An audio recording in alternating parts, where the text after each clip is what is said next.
새로운 사업 아이템이나 투자를 결정해야 할 때 다들 고민 많으시죠? 특히 미래가 정말 한 치 앞도 보이지 않을 때는 더 막막하고요. 이 불확실성이라는 짙은 안개 속에서 과연 프로젝트의 진짜 가치를 어떻게 꿰뚫어 볼 수 있을까요? 오늘 바로 그 방법을 함께 알아보겠습니다. 자, 이 영화 한번 보세요. 모든 게 완벽해 보였죠. 유명한 배우들, 어마어마한 예산, 게다가 이미 성공한 시리즈의 후속작이었으니까요. 근데 결과는 어땠을까요? 예측은 완전히 빗나갔고 영화는 막대한 손실만 기록했습니다. 사실 이런 일은 비단 영화 산업뿐만이 아니에요. 바로 우리가 아는 모든 비즈니스에서 언제든 일어날 수 있는 일이죠. 네, 바로 이 질문. 미래가 이렇게 불확실한데 도대체 어떻게 현명한 결정을 내릴 수 있을까? 이게 바로 오늘 우리가 함께 답을 찾아볼 핵심 질문입니다. 단 하나의 예측에만 의존하는 게 얼마나 위험한지, 그리고 그 대안은 뭔지 지금부터 한번 파헤쳐 보겠습니다. 자, 그럼 구체적인 사례를 가지고 한번 제대로 파헤쳐 보죠. 우선 처음에는 아주 완벽해 보이는 사업 계획서, 그러니까 이른바 기본 시나리오라는 것부터 한번 살펴보겠습니다. 오늘 우리가 함께 분석해 볼 사업은 바로 웨투웨이 요트 전세 사업입니다. 이름만 들어도 뭔가 멋지죠? 멋진 요트를 빌려주는 사업인데요. 과연 이 사업 투자할 만한 가치가 있을지 한번 보시죠.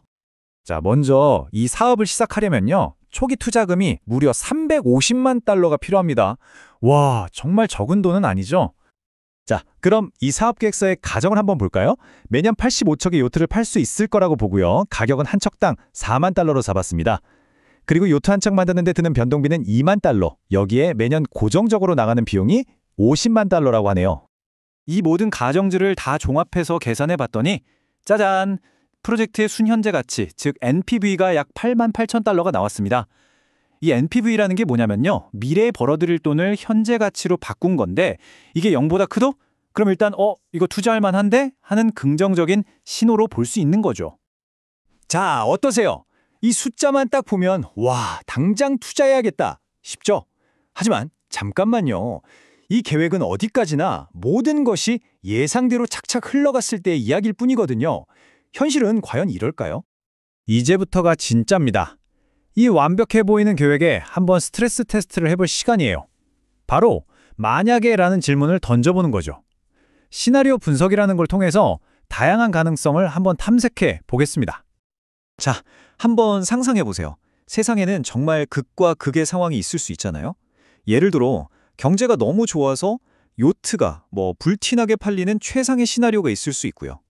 반대로 끔찍한 불황이 닥쳐서 아무도 요트를 사지 않는 최악의 시나리오도 있을 수 있겠죠. 이 표를 한번 보세요. 이게 정말 중요한데요. 각 시나리오에 따라서 프로젝트 가치가 어떻게 달라지는지 보이시나요? 최악의 경우에는요, 무려 114만 달러 손실입니다. 그런데 최상의 경우에는 154만 달러가 넘는 이익을 얻어요. 와, 우리가 처음에 봤던 그 8만 8천 달러라는 숫자가 정말 얼마나 수많은 가능성 중 하나에 불과했는지 아주 명확하게 보여주는 거죠. 자, 그럼 이런 생각이 들죠. 아니, 그럼 이 프로젝트가 최소한 망하지 않으려면, 그러니까 살아남으려면 도대체 얼마나 팔아야 하는 거야? 바로 그 최소 목표치, 손익분기점에 대해서 알아보겠습니다. 손익분기점에도 종류가 있는데요. 먼저 가장 기본적인 기준, 회계적 손익분기점입니다. 이건 말 그대로 장부상으로, 서류상으로 손이익이 딱 0이 되는 지점을 말해요. 그러니까 일단 서류상으로는 손해는 안 봤다. 이 정도 상태인 거죠. 하지만 여러분, 장부상 이익보다 더 중요한 게 뭐죠? 바로 실제 현금이죠. 그래서 더 현실적인 기준이 바로 이 현금 손익분기점입니다. 이건 말 그대로 우리 통장에 돈이 들어오고 나가는 그 현금 흐름이 딱 0이 되는 지점이에요. 최소한 이 정도는 돼야 당장 직원들 월급도 주고 가게 문을 닫지 않을 수 있다는 뜻입니다. 그리고 마지막으로 진정한 성공의 기준이라고 할 수 있는 재무적 손익분기점이 있습니다. 이건 프로젝트의 NPV, 즉 순현재 가치가 0이 되는 지점이에요. 다시 말해서 나한테 돈을 투자한 사람들이 기대했던 최소한의 수익률을 딱 맞춰주는 수준인 거죠. 이 선을 넘어야 비로소 이 투자 성공했다 라고 말할 수 있는 겁니다. 자, 이 그래프를 보시면 이 세 가지 개념이 한눈에 쏙 들어옵니다. 보세요. 우리 웨투웨이 사업의 경우엔 1년에 25척은 팔아야 겨우 현금 흐름이 마이너스가 안 되고요. 60척은 팔아야 장부상 손해를 면합니다.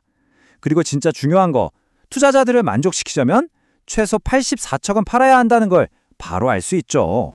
자, 다음으로 넘어가서요. 왜 어떤 사업은 경기를 조금만 타도 이익이 막 롤러코스터처럼 흔들리는지 궁금하지 않으세요? 그 이유가 바로 영업 레버리지라는 개념에 숨어 있습니다. 한번 알아보죠. 영업 레버리지, 말이 좀 어렵죠?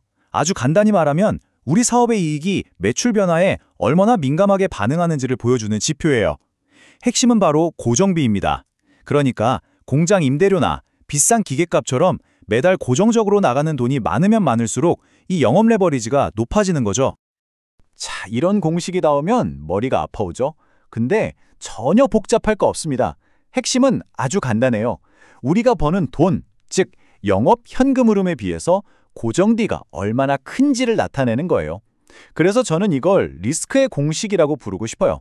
이 숫자가 높을수록 우리 사업의 변동성이 그만큼 크다는 뜻이거든요. 높은 영업 레버리지를 비유하자면 저는 딱 스포츠카가 떠오릅니다. 길이 좋을 땐 다른 차들보다 훨씬 빠르게 쌩쌩 달리면서 이익이 팍팍 늘어나죠. 하지만 길이 안 좋아지면 어떻게 될까요? 훨씬 더 제어하기가 힘들어지고 그만큼 손실도 걷잡을 수 없이 커지는 그야말로 양날의 검인심입니다. 자, 이제 우리가 지금까지 분석한 모든 조박들을 하나로 모아서 최종 결정을 내려볼 시간입니다. 웨트웨이 요트 사업, 과연 투자해야 할까요? 말아야 할까요? 생각해보세요. 우리는 처음에 그저 NPV 88,000달러라는 긍정적인 숫자 하나만 보고 시작했잖아요. 하지만 지금은 어떻죠? 최악의 경우 100만 달러 이상 손실을 볼 수도 있다는 리스크, 그리고 최소 84척은 팔아야 본전이라는 사실까지 알게 됐죠. 이제야 비로소 이 사업의 위험과 보상에 대한 완전한 그림을 보게 된 겁니다. 오늘 이 분석을 통해 우리가 얻은 핵심 교훈들을 정리해볼까요? 첫째, 단 하나의 예측은 수많은 이야기 중 하나일 뿐이라는 것. 둘째, 시나리오 분석을 해야만 가능성의 진짜 범위를 알 수 있다는 것. 셋째, 손익분기점을 알아야 우리 프로젝트의 생존 한계선을 알 수 있다는 것.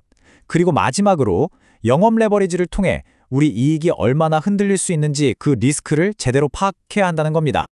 자, 이제 여러분은 불확실한 미래 앞에서도 더 현명한 결정을 내릴 수 있는 아주 강력한 분석 도구들을 손에 쥐게 되셨습니다. 그럼 이제 여러분의 차례겠죠? 여러분 머릿속에 있는 그 멋진 아이디어 한번 이 분석의 시험대에 직접 올려보는 건 어떠세요?